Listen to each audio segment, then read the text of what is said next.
വണ്ടി ഇതാ പുറപ്പെട്ടിരിക്കുകയാണ്. Alappuzha Chennai super fast. പെട്ടെന്നാണ് കേട്ടോ വണ്ടി എടുത്ത്, അറിഞ്ഞും കൂടിയില്ല സത്യം പറഞ്ഞത്. ആ വണ്ടി പുറപ്പെടുകയാണ്. ആ കിടക്കുന്നത് നമ്മുടെ ആലപ്പുഴ കണ്ണൂർ എക്സിക്യൂട്ടീവ് എക്സ്പ്രസ് ആണ്. നമ്മൾ വന്ന വണ്ടിയാണത്. ഇത് നമ്മൾ തിരിച്ച് ഈ നമ്മുടെ ആലപ്പുഴ ചെന്നൈ സെൻട്രൽ സൂപ്പർ ഫാസ്റ്റിലാണ് പോകുന്നത്. നമ്മുടെ വണ്ടി പുറപ്പെട്ടു. എന്താ ജർക്ക്! ഇത് നമ്മുടെ വണ്ടിക്ക് സെൻട്രൽ ബഫർ കപ്ലിംഗ് ഉള്ളതുകൊണ്ട് കേട്ടോ ഇങ്ങനെ ജർക്ക് വരുന്നത്. 3:20 എടുത്തു കൊടുന്ന്. അതാണ് നമ്മുടെ ആലപ്പുഴ കണ്ണൂർ ആലപ്പുഴ എക്സിക്യൂട്ടീവ് എക്സ്പ്രസ്. നമ്മുടെ വണ്ടി 3:50 ഇവിടെ നിന്ന് എടുക്കും. ഇത് രണ്ടും നമ്മുടെ സ്വന്തം വണ്ടികളാണ്. രണ്ടുപേരെയും മോനെ ഓടല്ലോ മോനെ. അത്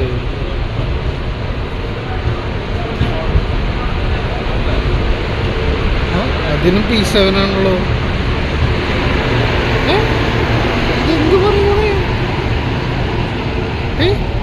ഇതെന്ത് പറയുമായും ആ ലോക്കോ തന്നെയാണല്ലോ, സെയിം ലോക്കോ തന്നെയാണല്ലോ ഗൈസ്.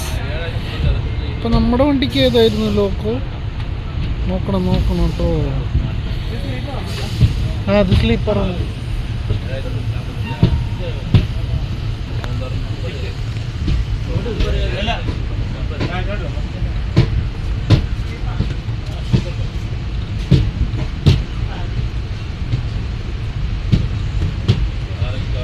അങ്ങനെ നമ്മുടെ വണ്ടി പുറപ്പെട്ടിരിക്കുന്നു. P7 അല്ലേ അപ്പോൾ നമ്മുടെ ലോക്കോ അത് സെയിം ലോക്കോ തന്നെയാണല്ലോ നമ്മുടെ ആലപ്പുഴ കണ്ണൂരിന് കിട്ടിയത്. അപ്പോൾ ഞാൻ പറഞ്ഞ് തെറ്റിപ്പോയിട്ടോ ഗൈസ്. ഇതാ ഞങ്ങളങ്ങനെ വണ്ടി പുറത്തേക്ക് എത്തുകി.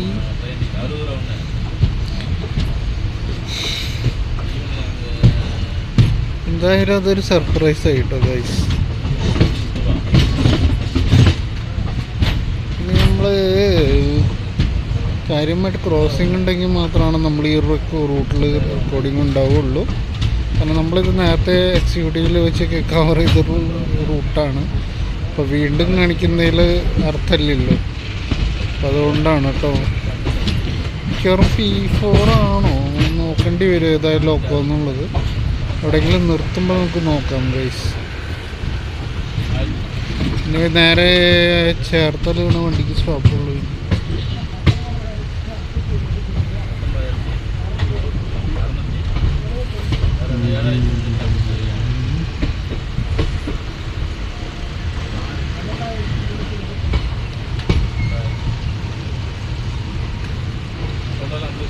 ഇതാണ് നമ്മുടെ ആലപ്പുഴ കവാടമാണ് കാണുന്നത്. റെയിൽവേ സ്റ്റേഷൻ്റെ എൻട്രൻസിൻ്റെ കവാടമാണ് കാണുന്നത്. നമ്മുടെ റെയിൽവേ ഗേറ്റ് അപ്പുറത്ത് ബീച്ചാണ്.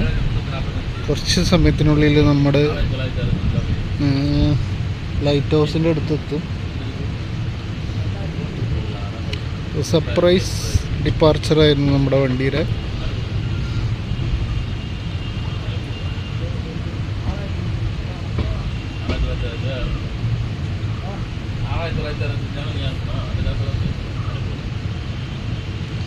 ഇനി ഈ വണ്ടിയുടെ കത്തിക്കൽ പെർഫോമൻസ് നമുക്ക് എവിടെയെങ്കിലും വെച്ച് റെക്കോർഡ് ചെയ്യാം കേട്ടോ ഗൈസ്.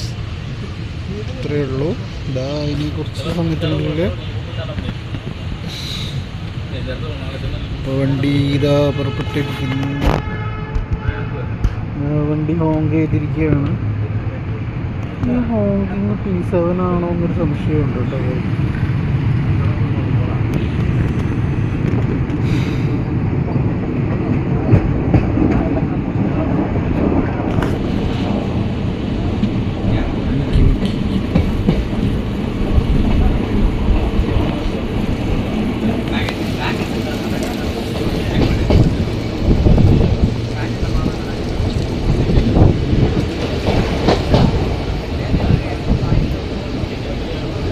അതാണ് നമ്മുടെ ലൈറ്റ് ഹൗസ്.